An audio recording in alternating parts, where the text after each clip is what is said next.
So Yogavelli, thank you so much for joining us today. I'm going to just go straight into the questions because I'm sure everyone is just waiting to hear from you. My first question will be, people tend to associate entrepreneurship with having a business or a startup, but the reality is, and which is true actually, not many people want to start a business. They're not suited, their temperament is not suited to start the business. So that means we need to redefine what it means to be an entrepreneur. So according to you, Yogavelli, who and what is an entrepreneur? So I think that's a really important distinction you make, but I must say that this is something that is available to all of us. We can be. So it's something like, just to use an analogy of like a pianist, all of us could be a pianist. Some people may choose not to be. Some people may not be, motivated to try it out. Some people are just more talented. So because you can learn how to play the piano doesn't mean that you'll be a Beethoven, So it's just about, some people might have more of a talent towards it. And some people just take to it easier. But I think it's an important distinction to make, that there are two things here. One is about being an entrepreneur, which I like the definition of entrepreneurship being the pursuit of opportunity beyond resources controlled. And so it doesn't distinguish between business or social ventures. It doesn't point to profits. It's more about opportunity, pursuing opportunity, and about having finite, constrained resources that one has to manage in order to be entrepreneurial. So the first part is about being an entrepreneur.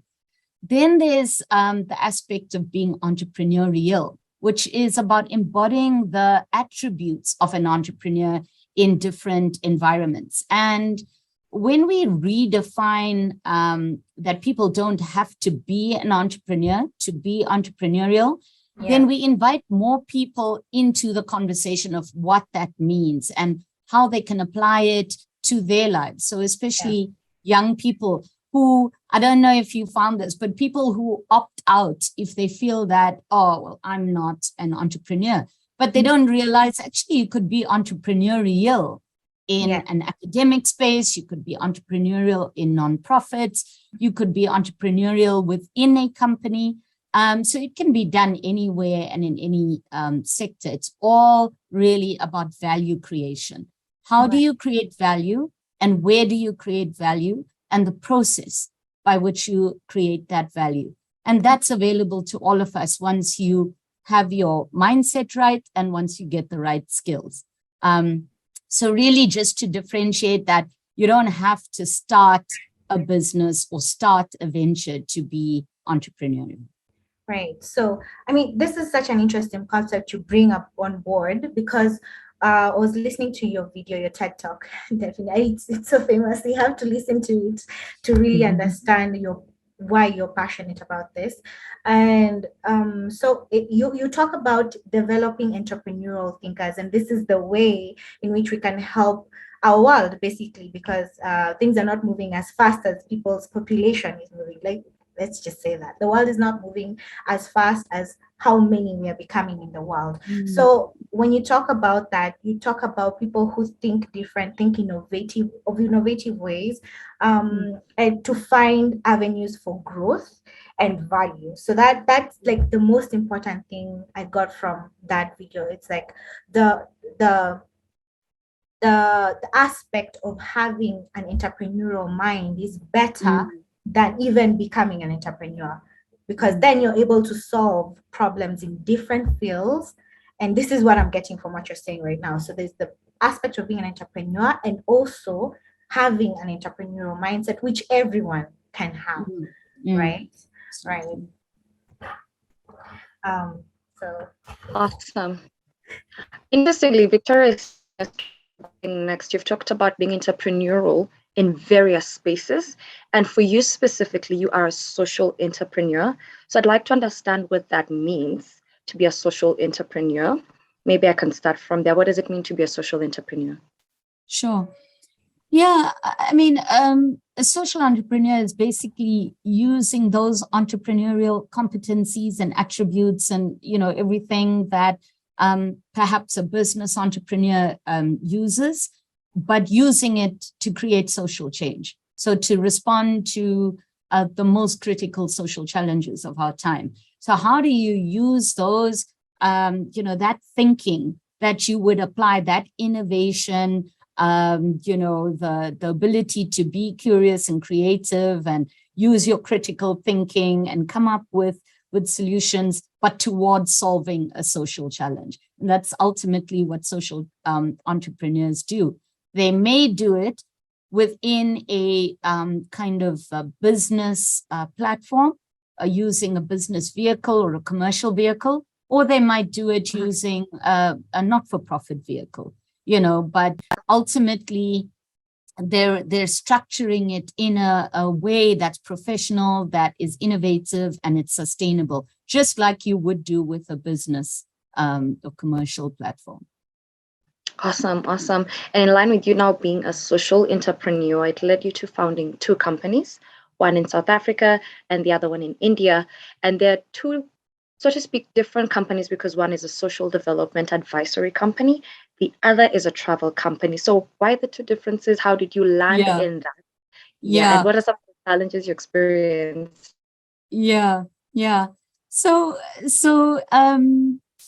both were actually based in South Africa, but the travel business worked in India as well. So I started with the social development advisory company when I had left the business I was working at. So I had this values clash with my boss at the time, and I walked off, in a huff, and I didn't have another job to kind of go to. And I, I have this like sort of strong values base, and this person, and I had this huge clash, and I walked out. And so I thought, how do I use my skills to, and the strengths that I had, which was in really understanding, how social change happens, and from my India experience, sort of understood the complexity a lot more. And so I created this social change advisory business to consult to companies and to countries on their social change strategies. And I was part of a team that worked on South Africa's youth development strategy. It was a 10-year strategy at the time that we put in place. I'd worked with the United Nations in, developing case studies on social enterprises. So a lot of cool work. But if you've ever worked in a consulting business, you know that it fluctuates, so in 1 month you're doing really well and you're, like sort of living like royalty. And then the next month you're kind of, living on baked beans and toast kind of thing. And so I needed a business that would help me to mitigate for those huge fluctuations in income. And because I love to travel very naively, I thought, this would be really cool. Let me start a travel business. And I had a couple of innovative ideas, had an opportunity where I could pitch to a big company in South Africa, and I got in there. And that was such an education, because it's one thing to be passionate about something. It's quite another to have the skill sets and to apply a business mindset to what you're doing, because you just think, well, I love to do it. I'm sure I'll do it well. But actually, you still need to know what you're doing. And I think it did give me a lot of learning with regards to, how do you actually structure a business, right? Like I had several challenges in terms of paying sufficient attention to financial management. And many of us do that, right? Even if you start a venture, you want to pay attention to the part that excites you. But as a business owner, you've got to pay attention to the actual business, right? So working on the business, not working in the business only. And not just on the side that interests you, but rather in all of it. So paying sufficient attention to financial management. With me, it was like, I'd just do the job. I'd even forget to invoice sometimes. It was such a simple and stupid thing. I'd just be like, oh, I'm so excited to actually just work on this travel, arrangements for people and not actually worry about, oh, hold on, I've got to invoice, I've got to follow up on the invoice, I've got to account for it properly. And also, because it's my business, it doesn't mean that I can just dip into that money when I need it personally and, differentiating between the two. So it was stuff that now, when I look back at it, sounds very simple and basic. But actually at the time, when you're running around and doing this, you're more concerned about the technical implementation rather than all the facets of marketing, of finances, of managing people, etc. Also, a big lesson, and I talk about this often, is that I started the business with my best friend. So I thought like, oh, you don't need a partnership agreement, right? Like you can just, like it's your best friend, things are going to go well. Suffice to say, it did not go well. And that is now a former best friend because basically the person like wiped the floor with me on this business because they were more astute on how they were running things, coming up with or seeing clients on the side, taking the intellectual property of the business and running it elsewhere. Because as I said, I was more concerned about the aspect of, oh, is the customer getting value? I wasn't paying attention to all the rest of it. So these things that are seemingly simplistic are things that you really have to pay attention to. How you structure the business, who is doing what, like in terms of roles and responsibilities. And also a big thing is reaching out for help. Now, admittedly, when I started the business, there were fewer resources for help, but now there's a lot more. And whether that be from finance, whether it be accessing markets, accessing training, etc. I think a lot of the time I felt like I was just winging it. And I wasn't really like researching as much. I wasn't looking for help and I wasn't asking someone when I wasn't sure about what to do. So I was constantly keeping my head above water. So at some point, the business started to do really well. And I think that's when, sort of my friend and I parted ways in how we were making decisions about the business. But my point, I think, is pay attention to the small stuff. Pay attention to how you structure things. Pay attention to the working on the business. Because if you're truly building a business, it must be fit for purpose and it must be future fit as well. And it's not just about the job you're doing today, as important as that is, because that job is going to fit within a broader, more solid framework. Otherwise, it will just be one great project you did. But if you want to build a business, you've got to think sort of wider than that. I hope I've answered your question. Fantastic. I think one of my favorite lines is, it's not enough to just have the passion. There's the skill that comes with running a business. And I love that. Thank you. Yeah. So, Yogavelli, you mentioned some of the challenges, which leads me actually to my next question.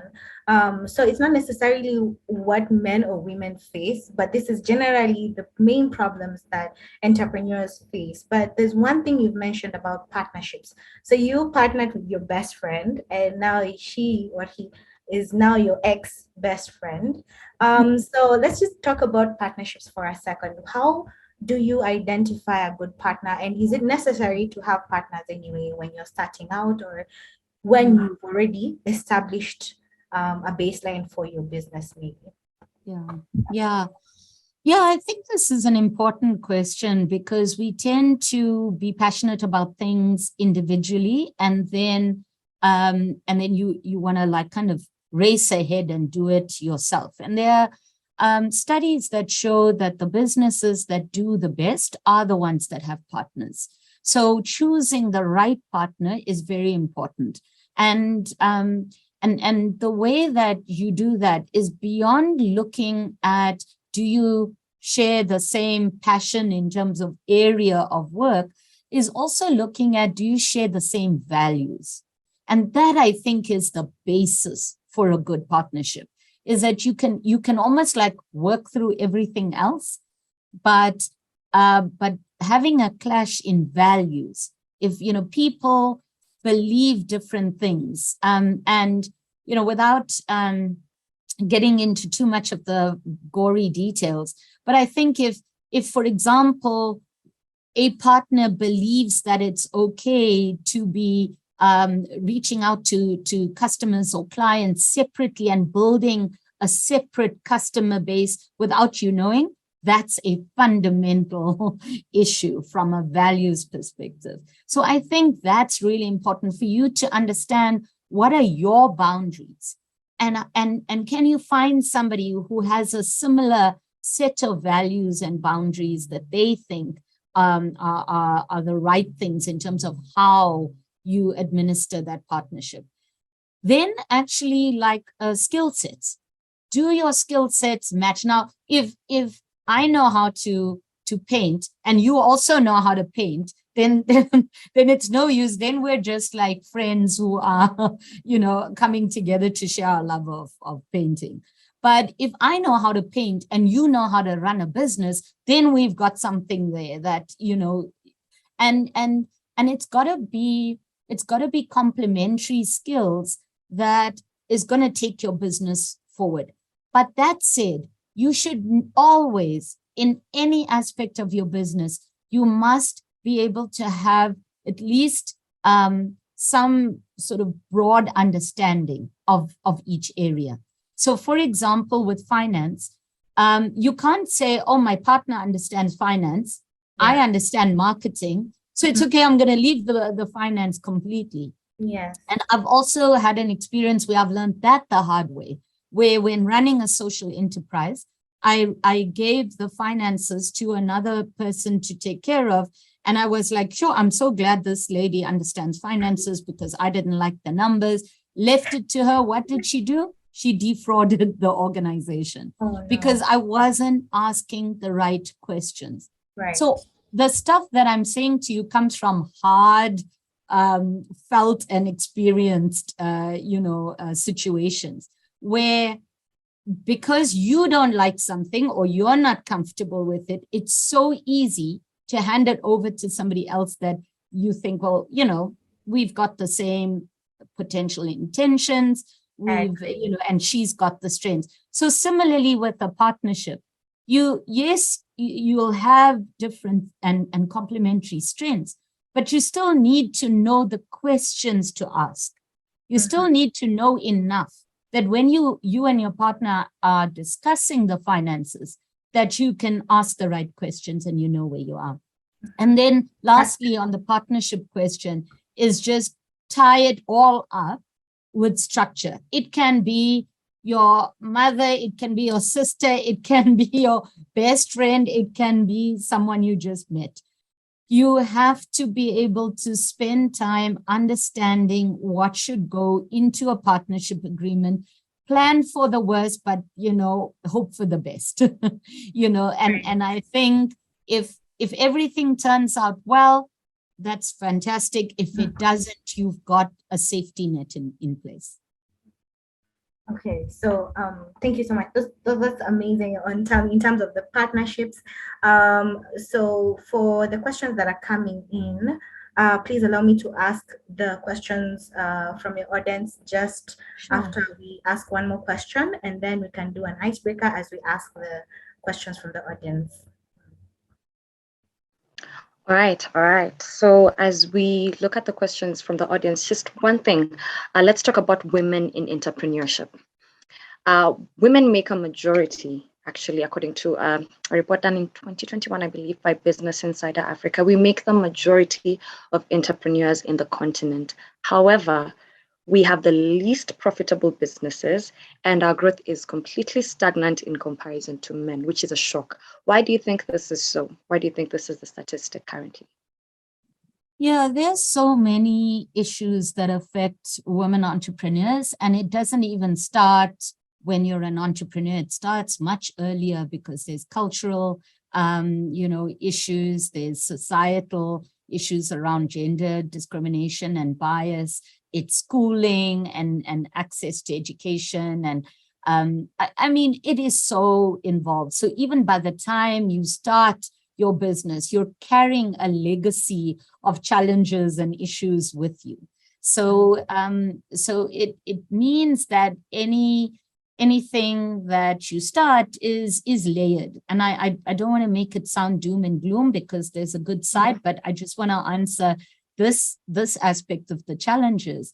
So societally, you are faced with different sort of discriminations and biases that women face. Women also carry the burden of of larger sort of responsibilities within the home and household. There's expectations in terms of what they need to do. Women are also notoriously under-networked, so building social capital is really important for women.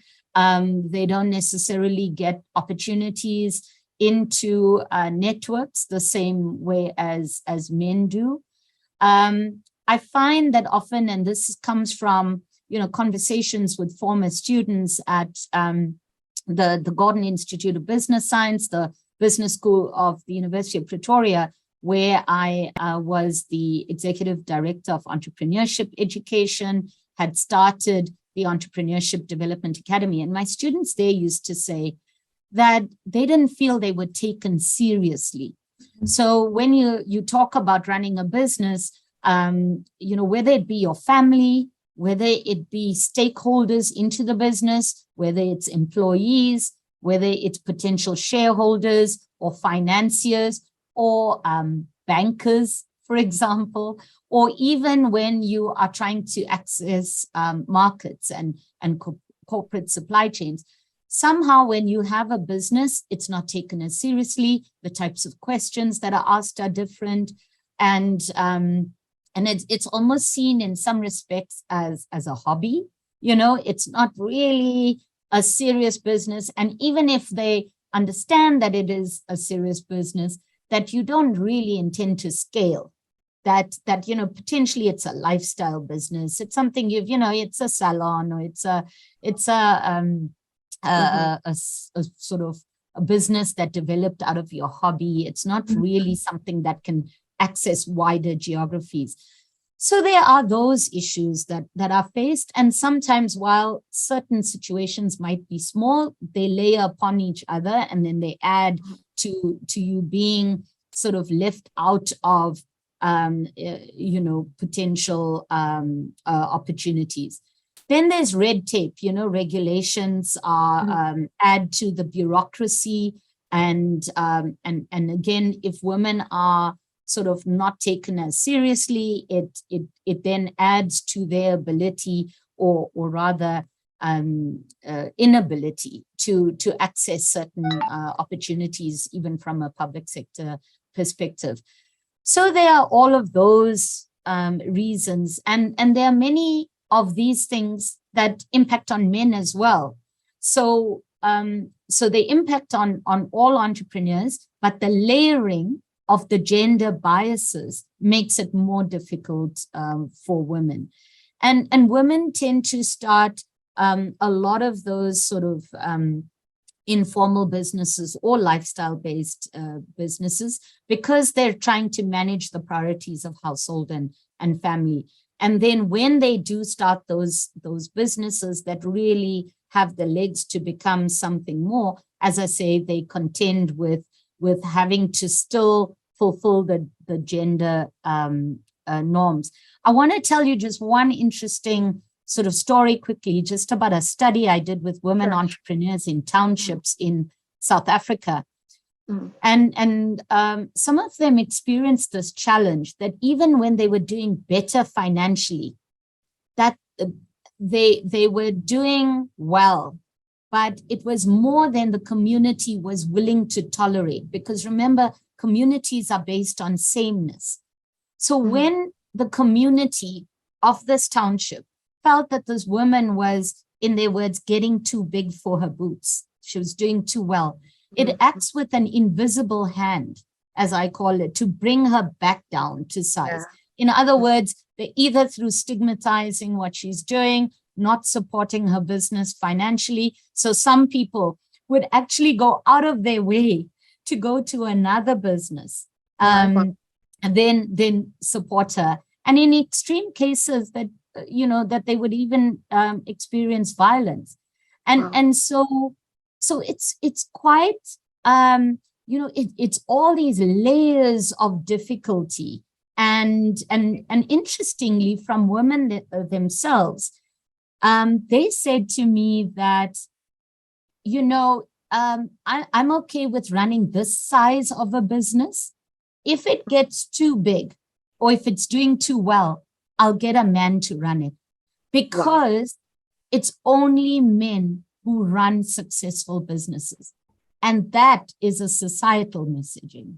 That's role modeling. That means that we don't have sufficient female, successful female entrepreneurs as role models that we are putting up in the media and in society for young girls to aspire to, because they themselves believe that for a business to be a success, it has to have a man heading it up. So all those reasons then impact on why your profitability would be lower. Because let's say, given a time like COVID and lockdown, when people are faced with a lot of volatility and uncertainty, they want to know that if I have a job or a contract to give to an entrepreneur, I want certainty on how this is going to be delivered. And so the male entrepreneurial figure gives me certainty. I know that, he's going to deliver. I can't trust this woman who I'm not sure, is she serious about business? Can she manage a larger kind of contract and all of that? Obviously, to anything I'm telling you, there's always the opposite as well. So there are women who have managed, and there are studies that research that was done during this time of COVID and the lockdown that show that women-owned businesses have been extremely resilient. The African Development Bank, if anyone wants to read that study, did a great piece of research into women entrepreneurship during COVID, and it shows that women-owned businesses have been incredibly resilient despite all the challenges I'm talking about. Wow. Well, allow me to say this. This looks like indoctrination from my young age that we are not able to do this. So this is a mindset issue, and mindset is hard to change. And I'm glad that you've said there is a remnant of, situations and cases where women have thrived. But is there a light at the end of the tunnel in this particular topic? Because culture is completely mindset, and mindset is built from a very young age. So the fact that we've been indoctrinated to think we cannot do this from the time we are playing with dolls, technically, to the time now we are now mothers. Do you think it's salvageable? I would like to believe it is, but it almost looks to be. Yeah. No, absolutely. I mean, I think we wouldn't be doing the work we do if we didn't think so. I think likewise, there are studies, Goldman Sachs and the World Bank had carried out, IMF as well, that show the significant contribution that women entrepreneurship can make to the economy, to job creation, to savings culture, how that grows more so with women than it does with male-owned businesses, just in terms of the satisfaction and productivity of employees, and then the consequential impacts on healthcare and education outcomes in families and communities from women rather than male-owned entrepreneurs. So more so, I should say. So there's definitely a sense that women entrepreneurship is important, that it has significant impact on society, and that we need to promote more of it.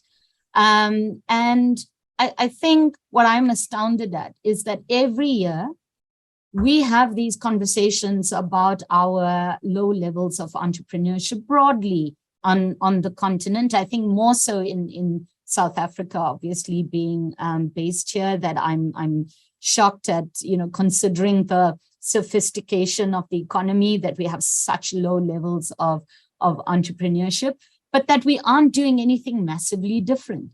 We aren't teaching our young people differently. So what you're talking about, the indoctrination, I think sometimes is just a vacuum. It's a vacuum of a different messaging. And so to fight ignorance, you need knowledge. To fight darkness, you need light, right? So you need to be able to be bringing in this different messaging right from a young age, and to be telling different stories. And I mean, I'm just shocked that we're still learning about trigonometry, or we're learning how to dissect frogs and locusts or whatever at school. I mean, who uses that stuff other than people who are in specialized fields in that, right? Like, so I'm sure you could recount like several things that we learn in school that you haven't thought about even. So true. in ages. So I'm always like surprised that we continue to do that this field of education, which is at the heart of creating a different future, that is one field that has not been disrupted. And yet we talk about so many other spaces that has been disrupted. And you mentioned hearing the TEDx talk, and you know that I speak sort of very passionately about that, because we learn in this formulaic way, the sage on the stage, like this person has the answers.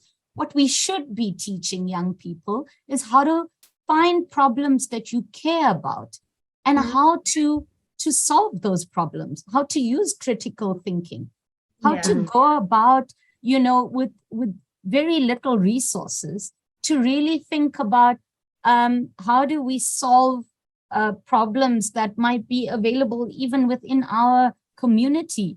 And if they are able to be curious and identify opportunities to solve those problems, and if they're able to assess those opportunities, and they're able to use innovation to realize this opportunity, and they're able to take action, and that whole sort of value chain from recognizing that problem through to taking action, if they're able to practice that in schools, and young girls are given equal access to that whole value chain, then yes, we definitely will solve these issues. We're going to make a massive dent in it, at least. And I think if we tell the right stories to our young people, in our families, in our schools, in the workplaces, out in society, if we're telling stories of young girls that have triumphed in the midst of huge adversity, and who have created entrepreneurial ways to solve problems, then how inspired would the young girls be who are coming next to say, oh, that could be me. I see myself. And when I get to see a big company, oh, wow, it's a woman running that company. And how inspiring would that be for the next generation? So we definitely can do it. And the solutions are all within our hands, basically. Right. So Yogavelli, you actually mentioned quite a lot on what we were going to ask you today, but that's fine, because we're going to ask you why entrepreneurial education is important, and you've actually mentioned why it's important. And it's important to also mention the success stories for people to see that it is possible to do what you set your mind to do, and to demystify the myths and the misconceptions that have been ingrained in us from when we were little. So yeah, you've talked about a lot of things actually. So I'm just going to ask a question from the audience so that we don't leave that question hanging. So someone has asked, talking about partners, what's your take about hiring family members and involving them in daily operations? And just to point out, Yogavelli, we only have 7 minutes to go. So Sure. Yeah, I mean, I think there's nothing wrong with it. I think the person should be skilled to know what they're doing. It doesn't mean because it's a family member, you're not going to go through the processes of really understanding that they can fulfill the role that you want them to fulfill. Again, a values base. It doesn't necessarily mean that you were brought up in the same family, that you believe the same things. So understanding roles and responsibilities, clarifying that is hugely important, like putting it down in writing. There must be no doubt as to who the person reports to, what is the expectations, and all of that. So like, what are the indicators of success? So the same things you would do in with anyone else. Where possible, I mean, if it's a bigger business and if you can separate the lines of sort of, the paths you would cross in a sense, or being in different areas helps so that the person can report to somebody else. It just helps to create a little bit of distance. But I think it's really about all those things that I mentioned, about having the right skill set, having the right mindset, the values base, and ensuring that everything's clear as to what's expected of them. Right. Wow, you've just mentioned mindset, which is going to be my next question. How do you cultivate an entrepreneurial mindset after so many years of the employee mindset? How do we deal with that? How do we come from being an employee to being an entrepreneur? Yeah. Look, I think you could, do it at any point, right from right to the sort of your last breath. You have the ability to change, and that's called a growth mindset. Having that, and firstly believing that you have the ability to change, that these are skills that all of us have and that they just need to be reawakened. So seek out learning, broaden your networks, build social capital, practice the skills of curiosity, ask why. We lose that thing that children have, which is like they ask why like 100 times. You might want to pull your hair out. But it's a really important question that we lose over time because we think we know the answer. But if you just really asked why, if you looked at the world with a mindset of curiosity, of learning, of and being entrepreneurial and looking for opportunity and ways to create value, that will help you to awaken the side of you. Look for problems that you care about. Apply critical thinking. Think about your biases. Research what are the different cognitive biases that I can guarantee you'll look at them and you'll like tick, tick, tick. This is all the stuff that I do. So it will broaden your ability to look at the world differently. And if you can start to do that and identify problems you care about, and then start looking at what are different people doing about this problem? Well, how can I start looking at innovative solutions? The internet has a wealth of information. There are people around you that you can network and speak to and understand the complexity of the problems that you care about and how they could be solved.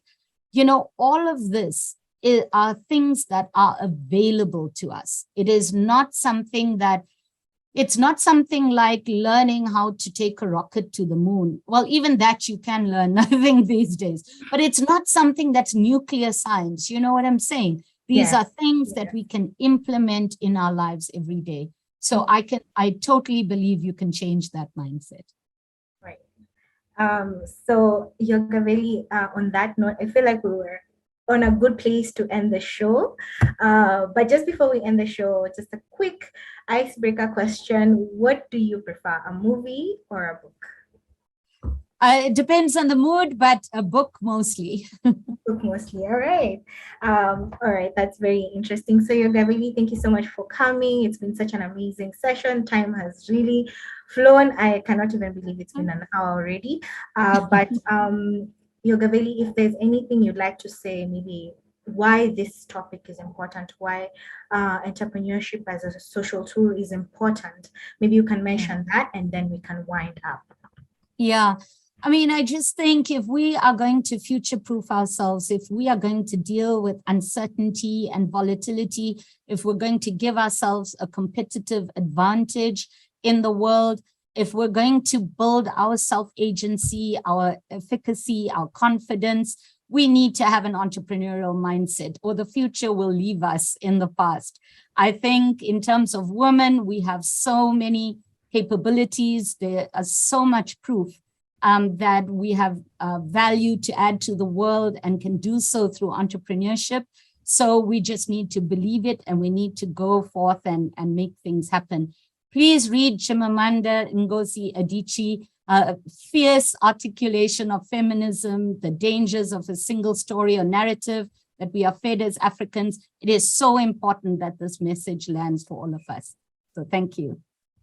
Thank you so Thanks much for inviting me. We've loved it. I know, personally, I've loved it. I know Vicky has also enjoyed it. Thank you so much for giving us 1 hour of your time today. It's been amazing. Honestly, for a minute, I thought we'd go for like 2 hours. For sure. Yeah, but thank you. Unfortunately, I can talk for 2 hours too. Oh, we'll leave it there. Great. Great. Now we know next time 2 hours. So we'll be having you for a side room to just have a small brief with you and just debrief about the session. But thank you so much for accepting to do this. To see you again. I know this is not the end of the road with you in terms of our connection and partnership. We'll love to hear more from you guys. Please ensure you listen to her TED Talk as well. So thank you so much, Yogavelli. In Swahili, we say asante sana. Yeah. Thank you. Thank you so much. Thank you. All right. Thank you, everyone. Thank you for coming for today's show. It's so nice to see you. See you on the next one, and have a good one.